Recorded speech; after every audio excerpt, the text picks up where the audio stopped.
Assalamualaikum warahmatullahi wabarakatuh.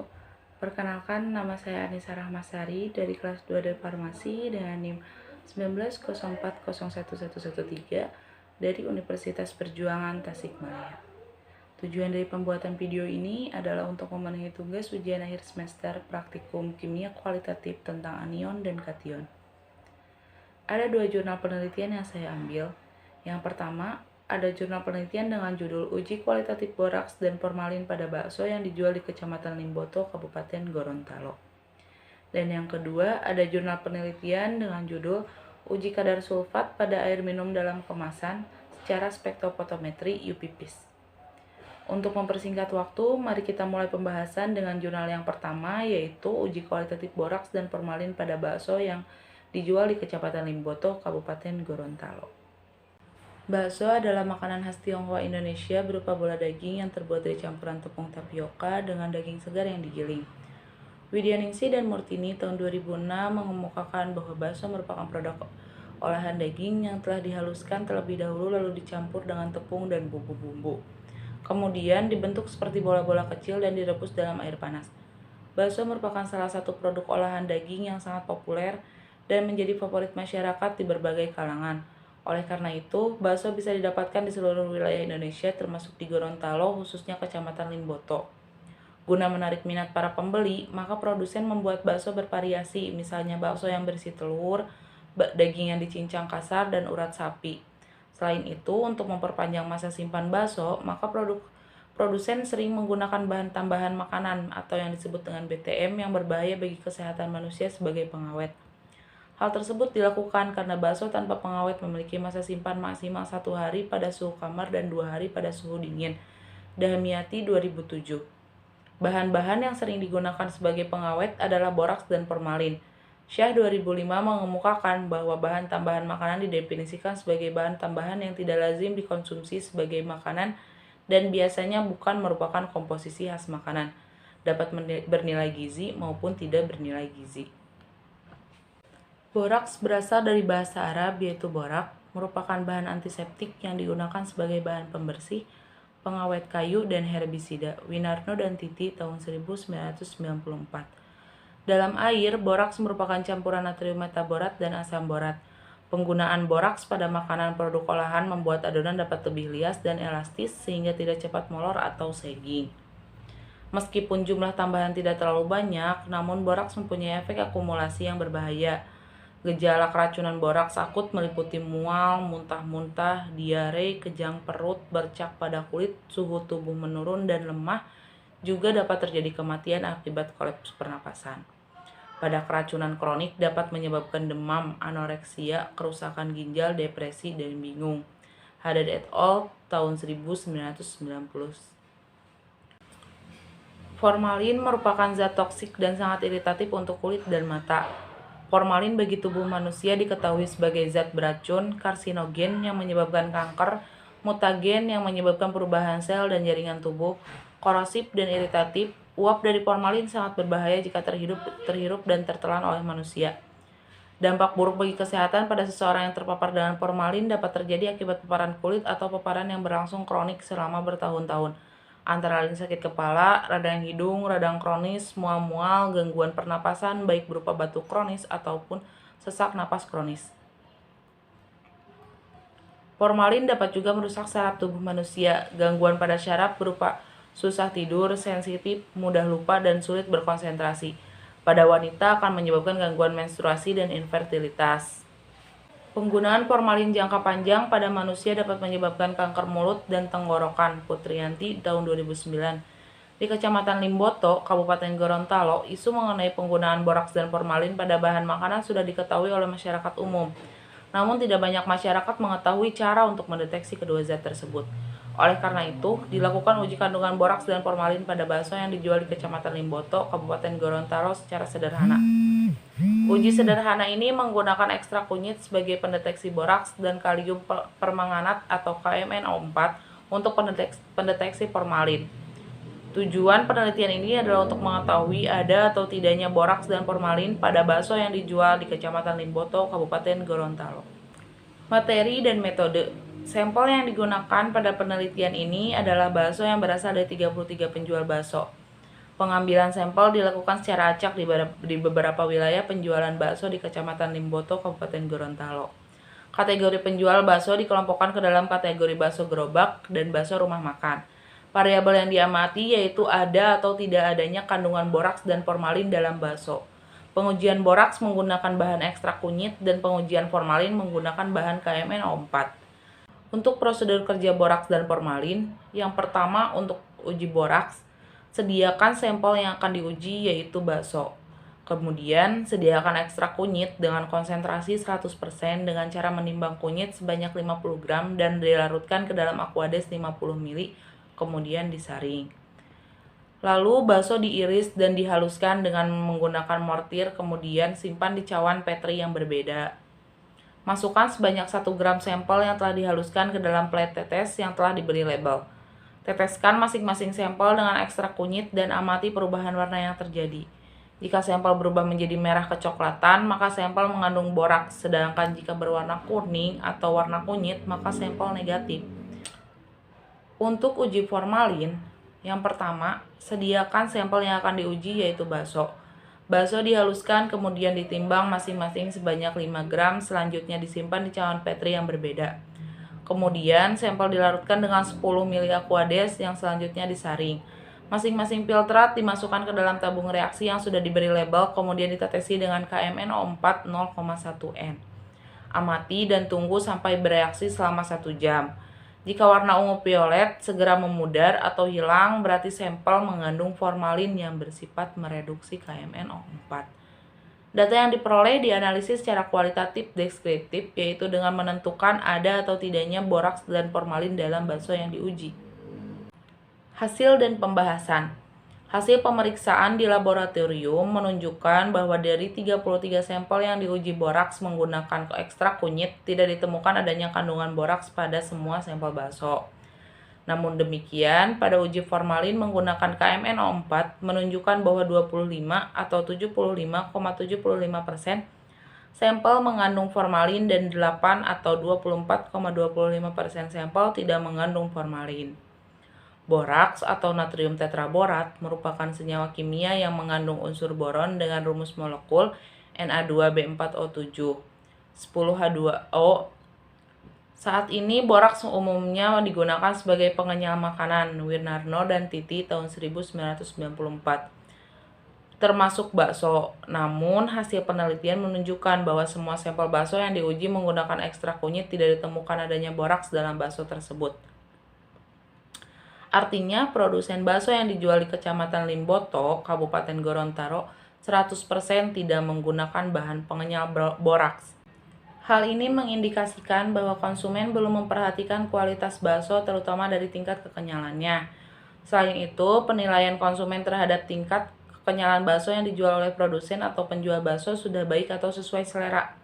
Hasil yang sama juga didapatkan oleh Mointi tahun 2013 yang melakukan uji boraks pada jajanan bakso yang dijual di lingkungan Universitas Negeri Gorontalo. Hasil penelitiannya menunjukkan semua atau 9 sampel yang diuji tidak ditemukan adanya boraks dalam bakso. Hasil penelitian ini perlu disyukuri karena produsen bakso yang dijual di Kecamatan Limboto, Kabupaten Gorontalo tidak menggunakan boraks. Hasil penelitian ini perlu disyukuri karena produsen bakso yang dijual di Kecamatan Limboto, Kabupaten Gorontalo tidak menggunakan boraks. Hal ini tentunya menghindari konsumen mengkonsumsi boraks karena dapat membahayakan kesehatan. Nasution tahun 2009 mengemukakan bahwa sering mengkonsumsi makanan yang mengandung boraks akan menyebabkan gangguan otak, hati, lemak, dan ginjal.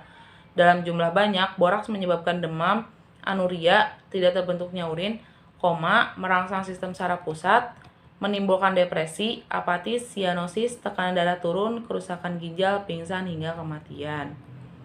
Berdasarkan hasil penelitian bahwa dari 33 sampel bakso yang diuji dengan menggunakan KMNO4 0,1 N, terdapat 25 atau 75,75% sampel positif mengandung formalin dan 8 atau 24,25% sampel negatif mengandung formalin. Tingginya penggunaan formalin sebagai bahan pengawet bakso di Kecamatan Limboto, Kabupaten Gorontalo, karena produsen atau penjual bakso menghindari kerugian.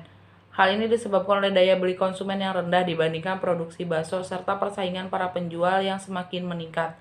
Adapun ciri fisik bakso yang positif mengandung formalin yaitu warna lebih pucat dari warna bakso aslinya, tidak mengandung formalin, dan bau khas daging yang hilang. Berdasarkan hasil dan pembahasan, disimpulkan bahwa produsen atau penjual bakso di Kecamatan Limboto, Kabupaten Gorontalo tidak menggunakan boraks sebagai bahan pengenyal. Penggunaan formalin sebagai bahan pengawet cukup tinggi yaitu 25 atau 75,75% sampel dan 8 atau 24,25% tidak menggunakan formalin. Selanjutnya untuk jurnal yang kedua dengan judul uji kadar sulfat pada air minum dalam kemasan secara spektrofotometri UV-PIS. Air minum kemasan atau AMDK, air minum dalam kemasan, merupakan air minum yang siap dikonsumsi secara langsung tanpa harus melalui proses pemanasan terlebih dahulu. Air dalam kemasan mencakup air mineral dan air demineral. Air mineral adalah air minum dalam kemasan yang mengandung mineral dalam jumlah tertentu tanpa menambahkan mineral. Air dalam kemasan mencakup air mineral dan air demineral. Air mineral adalah air minum dalam kemasan yang mengandung mineral dalam jumlah tertentu tanpa menambahkan mineral, sedangkan air demineral merupakan air minum dalam kemasan yang diperoleh melalui proses pemurnian seperti destilasi, reverse osmosis, dan proses setara. Badan Standarisasi Nasional tahun 2006.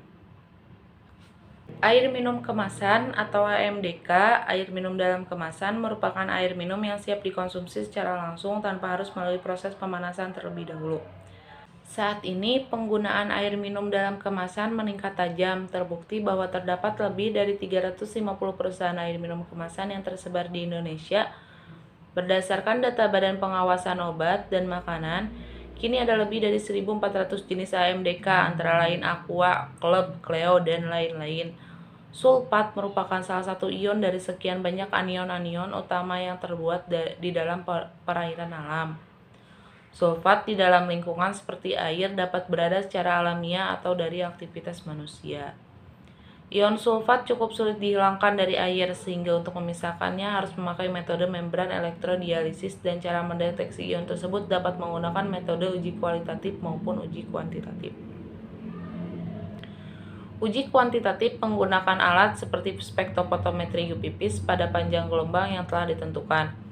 Sedangkan untuk mendeteksi secara cepat adalah uji kualitatif, yaitu cukup dengan mereaksikan sampel air dengan larutan barium klorida 10% pada kondisi pH netral.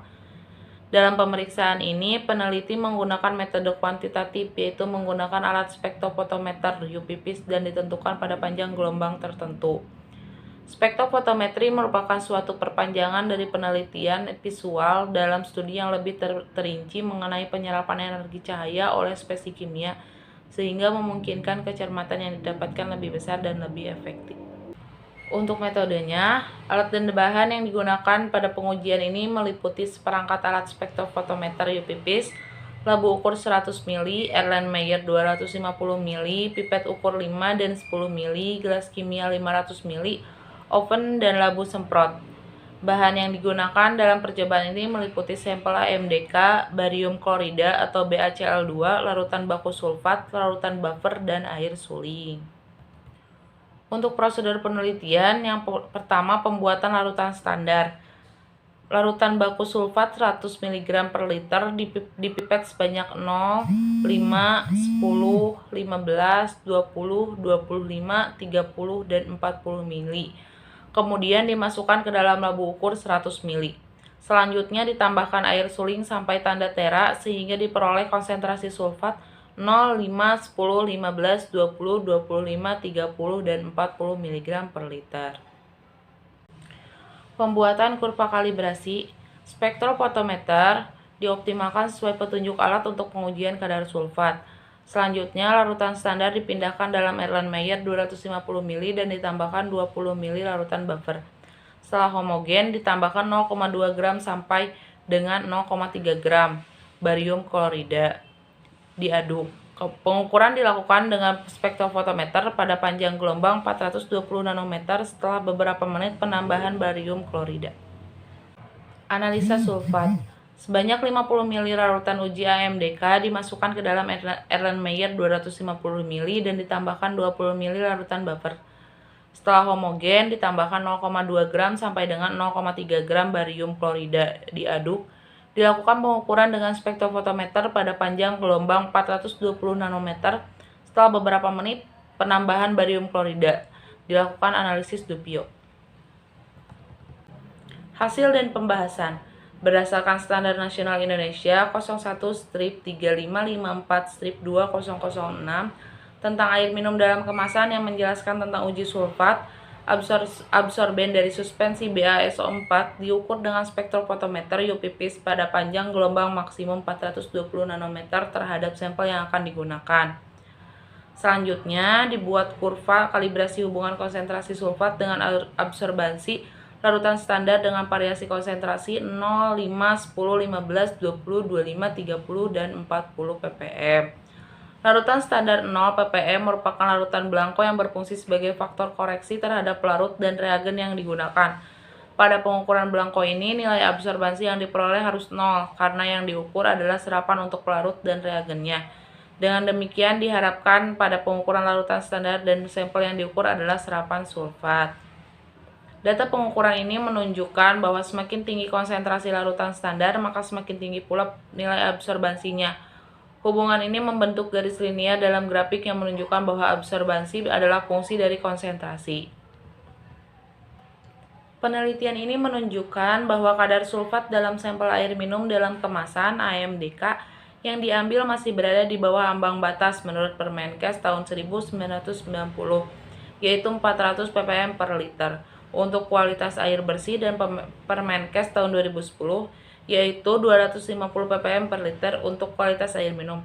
Oleh karena itu, menurut peneliti, air minum dalam kemasan ini sangat baik untuk dikonsumsi dan layak digunakan dalam kehidupan sehari-hari. Kesimpulan. Berdasarkan penelitian yang dilakukan, dapat diambil kesimpulan bahwa larutan uji, yaitu air minum dalam kemasan dengan berbagai merek dagang, memiliki kandungan sulfat yang sangat kecil. Pembacaan konsentrasi sulfat yang diteliti rata-rata masih di bawah limit, yaitu kurang dari 0,0397 ppm. Hal ini menunjukkan bahwa AMDK secara umum baik untuk dikonsumsi dan masih layak dipakai dalam kehidupan sehari-hari.